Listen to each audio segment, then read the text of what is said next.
Start.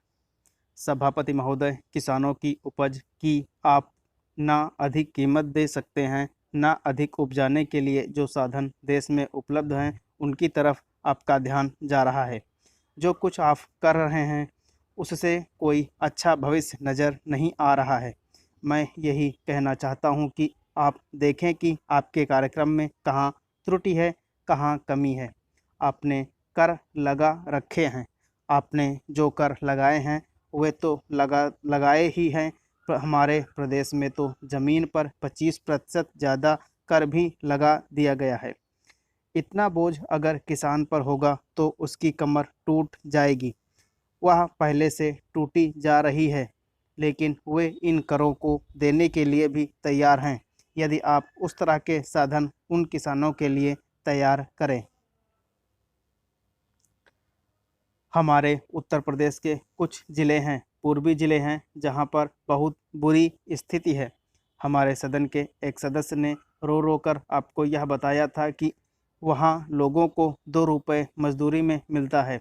इतना ही नहीं, एक दिन की उनकी मजदूरी है। सरकार ने एक आयोग की नियुक्ति की थी ताकि वहां पर कुछ विकास के कार्य किए जाएं। वह योजना भी अब खटाई में पड़ गई है। आपका ध्यान इन समस्त चीज़ों की ओर कैसे दिलाया जाए, कैसे आपका ध्यान इन सभी कठिनाइयों की ओर आकर्षित किया जाए, समझ में नहीं आता है। यातायात के साधनों की स्थिति यह है कि ट्रेनों में दूसरे दर्जे में भीड़ भाड़ का कोई ठिकाना नहीं है, उसकी कोई सीमा नहीं है।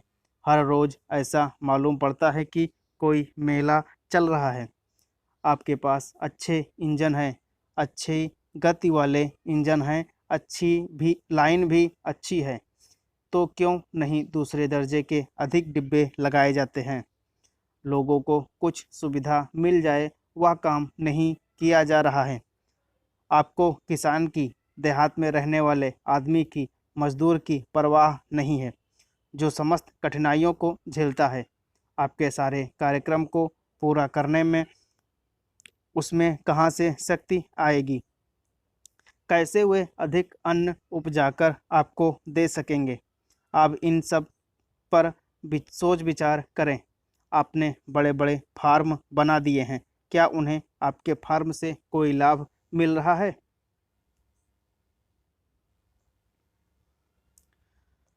सभापति महोदय, सरकार ने कृषि फार्म खोले हैं, क्या ये फार्म घाटे में नहीं चल रहे हैं?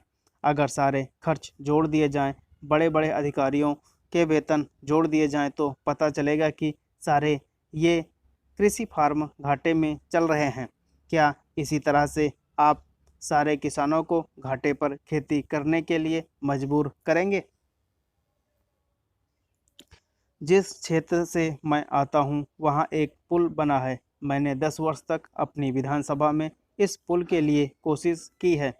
जिस दिन से मैं यहाँ आया हूँ, बराबर उसकी चर्चा करता आ रहा हूँ, बराबर कोशिश कर रहा हूँ। मैं कहता हूँ कि गंगा पर वह पुल बने। उस पुल को बनाने का आश्वासन भी मिला था। एक प्रश्न के लिखित उत्तर में यह जवाब दिया गया था, यह कहा गया था कि इसको हाथ में लिया जाएगा। अब मालूम हुआ है कि उस योजना को उठाकर ताक पर रख दिया गया है और यह पुल नहीं बनेगा। इन लोगों ने क्या कसूर किया है, मैं यह आपसे जानना चाहता हूँ। हमारे क्षेत्र के लोगों ने पाकिस्तान की लड़ाई में सरकार को हर तरह का सहयोग दिया था, हर तरह की सहायता दी थी। हमारे यहाँ के नौजवान भी मोर्चे पर जाकर डटे। जिस समय पाकिस्तान के साथ हमारा युद्ध चल रहा था तो कहीं कोई बात नहीं थी, अन्न की कमी कहीं नहीं थी। अन्न की कमी भी हमारे विरोधी साथी पैदा करते हैं, जो यह चाहते हैं कि सरकार असफल हो जाए। ये लोग जो कहते हैं उसको आप समझें। एक तरफ तो हमारे मित्र की बात है जो देश के बड़े बड़े शहरों में दंगे करवाते हैं, दूसरी तरफ हम हैं जो कि इन बातों को नहीं समझ पाते। इनको सभी वे लोग मिल जाते हैं जो बेकार होते हैं या जो दंगे करवाने के लिए उत्सुक हैं। इसलिए सरकार का इन सारी चीज़ों की तरफ ध्यान जाना चाहिए और उसको सोचना चाहिए कि क्या तरीका इन सब से बचने का हो सकता है। एक ही तरीका हो सकता है कि इस देश में हर आदमी को काम मिले, देहात में लोगों को करने के लिए काम मिले और खादी कमीशन की जो योजना है और जो एक अच्छी योजना है वह ठीक तरह से चले। सौभाग्य से मैं आर्य समाज संगठन से संबंध रखता हूँ